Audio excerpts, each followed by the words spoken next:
Hey friends! Welcome to my vlog. So, mag-haul ako ngayon ng mga bagong items ko na gagamitin para pang gym. Alam ko hindi lahat makaka-relate kasi hindi naman lahat nag-gym, hindi naman lahat athletic. Pero alam ko mas madami sa inyo ang mahilig sa haul.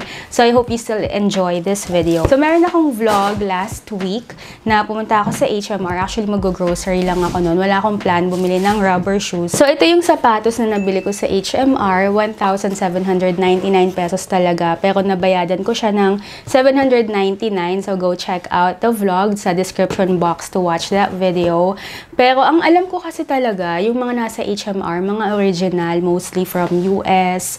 Meron din silang iba from Korea. So, nung binili ko to, hindi naman ako nag-doubt kung fake siya. Kasi madami na akong mga nabili na sapatos from HMR na mga ganun nga, naka-sale pero authentic naman. So, kanina, pumunta ako ng gym, ginamit ko siya first time, na-excite pa man din ako. Kaya lang, yung part na nilinis ko dun sa isang vlog, natanggal na agad yung dikit. Ayan o, malinis pa, diba? Pero natanggal na agad yung dikit.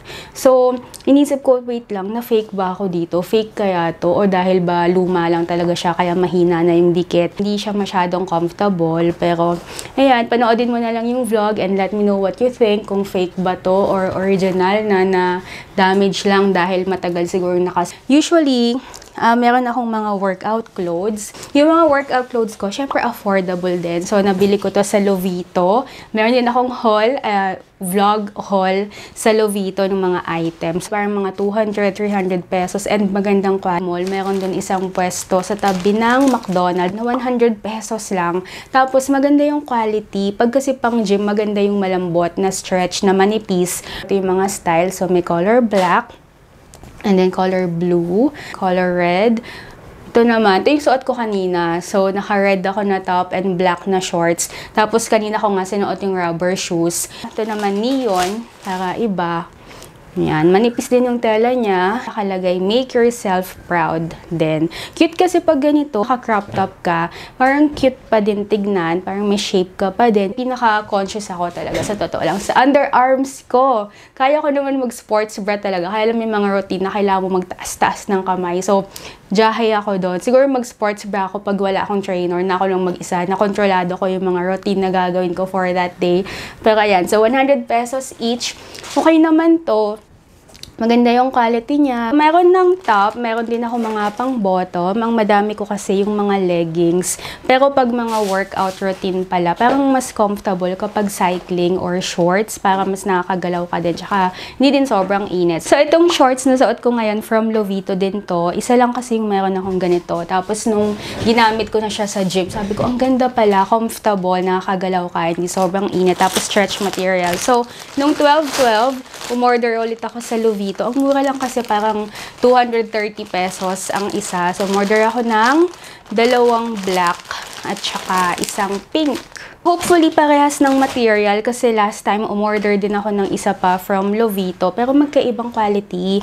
Minsan pag picture pala parehas pero pag magkaiba yung link, magkaiba yung SKU nila, ibang ano na yun, ibang material, ibang quality. Ito masyadong manipis eh, parang pang ano lang siya, yung pang cycling, pang doble-doble. So, itong suot ko ngayon at saka itong binili ko, makapal na material. O parehas naman siya, meron siya parang waistband ba yung tawag dito. So, medyo masikip, may ipit yung tummy mo, medyo liliit tignan. Meron din ditong garter para magkaka-shape yung, diba tawag dito, yung sa may legs, ganyan. And then, walang tatak. Mas maganda sa damit talaga yung plain para pwede mong ulit-ulitin. Wala siyang logo, walang kahit na anong print. So, 2 piraso, 230 pesos ang isa. Order lang ako na isa pang pink na shorts para may partner itong sports bra. Ganun din to, 230 pesos. Oh, in fairness, ang ganda ng quality. Same din yung ano niya, style. So, may waistband, merong garter dito sa may legs, and meron dyan, ganda. Yan. So, merong link sa description box. Whey protein.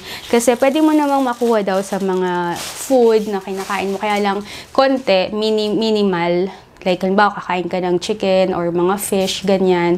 Konti lang yung protein. So, kailangan daw talagang ganito. Dati nagtataka ako, sabi ko, bakit ba yung mga protein ng mga nag-gym? Ang laki-laki. Meron pa nito kanina, yung mas malaking size. Sobrang laki talaga. Sabi ko, ano ba yung kalat sa bahay? So, ito na lang muna. Pero actually, mas mura pag malaki.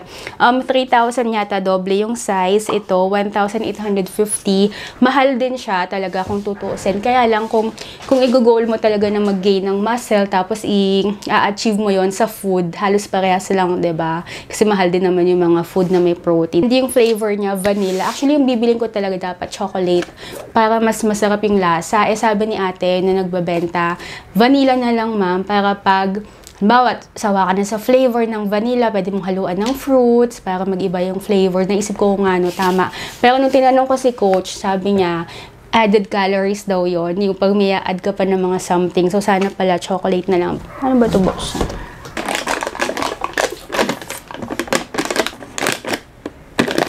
Laki ng bote. Wala pala siyang scooper. 1 scoop in 6 ounces of cold water. Bakit ganun? Bakit ang laki ng lalagyan, pero halos kalahati pala yung laman? Di sana maliit na yung lalagyan, di ba? Anyway, naisip ko dito, after kong gamitin, pag ubos na, pwedeng lagyan ng mga detergents, soap, di ba? May scooper pala. Nandito pala yung scooper. Ayun. Sobrang creamy. Alam niyo dati, iniisip ko, dahil nga kulay itim siya, tapos pang gym, hindi naman cute yung lalagyan, ba diba? So, kala ko like mapait or maalat, ganun. Basta yung parang weird yung lasa. Yun lang yung mga nabili ko, and for the other items na ginagamit ko sa pang gym, kailangan ko pa umorder ng resistance band, yung para sa mga ibang routine. And kailangan ko din ng yung protector para sa kamay, para pag nagbubuhat ng yung mga weights, ganyan, yung mga kettlebell, hindi masyadong masakit dito. Sa watch naman, wala pa akong Apple Watch. Actually, akong Apple, hindi ko siya gold bumili. So, ang ginagamit ko lang, Realme Tech Life Watch S100. Okay naman siya kasi, pwede mo din i-connect sa phone mo, tapos pwede ka din makakuha ng notification. Meron din siya, pang measure ng blood, pulse rate, meron din pang mga workout, magbibilang din ng mga, actually okay din siya Tapos may sleep, ganyan, pwede ka din mag-play ng music. Okay naman yung, niya, yung mga features. Mura lang to, parang 2,000 pesos. And for the bag naman, ito lang yung ginagamit ko. Adidas na maliit. Nabili ko to sa Robinsons Magnolia. Parang 2,000, 3,000. Basta mga ganon. Maliit lang siya, pero surprisingly, ang dami kong nalalagay sa loob.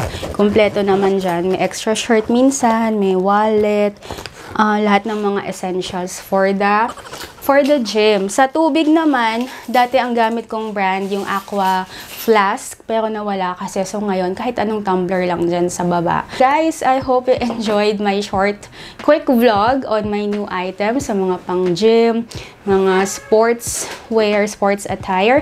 If you have any questions, comment below. So, subscribe to my channel, guys. Dalawa yung YouTube ko. Isang main channel, isang vlogging channel. So, be sure to subscribe sa dalawa para makita mo lahat ng videos. Yung link nasa description box. Follow mo ako sa Instagram, Facebook, at Real Asian Beauty para sa mga behind the scene, yung mga pag-gym, mga tips. And nasa TikTok din ako at Christine Roses. So, thanks for watching, guys. I'll see you next time. Bye! Bye-bye!